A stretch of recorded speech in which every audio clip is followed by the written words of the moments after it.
Hi, my name is Shreya Darbar and I'm a grade 5 student at Lakeshore School. My project this year is about women's suffrage and how the women fought hard to get their right to vote. I chose this topic because I was confused as to why women and men are treated differently, even though we're all humans. I also realized that women are still being suppressed in some places, and I wanted to learn about the obstacles women faced in the fight for equality. I chose to research the right to vote because everyone should be able to have a political opinion and to be able to choose their government. So, what is women's suffrage?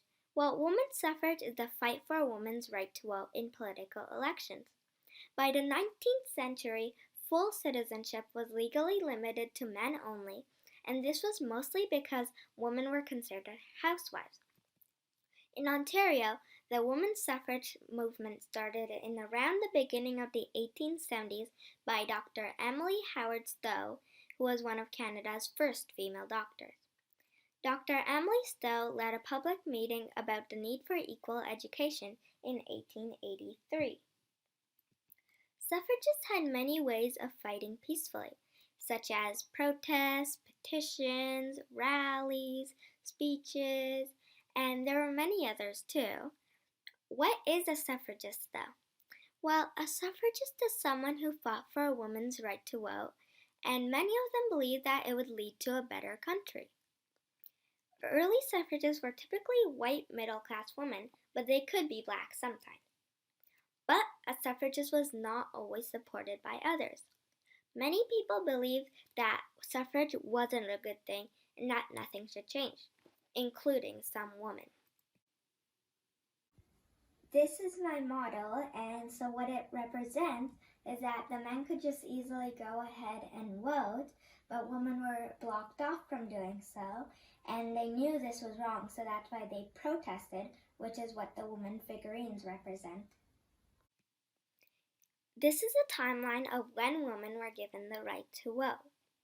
Manitoba allowed women the right to vote on January 28, 1916, which made it the first in Canada to give women the right to vote. Ontario government gave women the right to vote on April 12, 1917. Many other provinces and territories followed after this, but in the end, white women got the federal vote in 1919, but minorities had to wait another 29 years to get their voting rights, and First Nations had to wait even longer. They got their federal vote in 1960. What changes have happened since the suffrage? Well, since the suffrage, many women have gotten involved in politics, like Kim Campbell, who was Canada's first and only female prime minister. There's also Kamala Harris, the first woman vice president in the United States, and she's biracial. Women's leadership in Canada's future is looking bright and successful. Why is this important, though? Well, this is important for Canadians to know because it shows that though women were humans just like men, they were considered to be housewives and less useful. Everyone should learn to respect and treat everyone with equality, no matter the gender, race, religion, or any other differences they might have. These are some of the resources that I got, and they were mostly articles, so I know they were reliable. Thank you for listening, and I hope you like my project.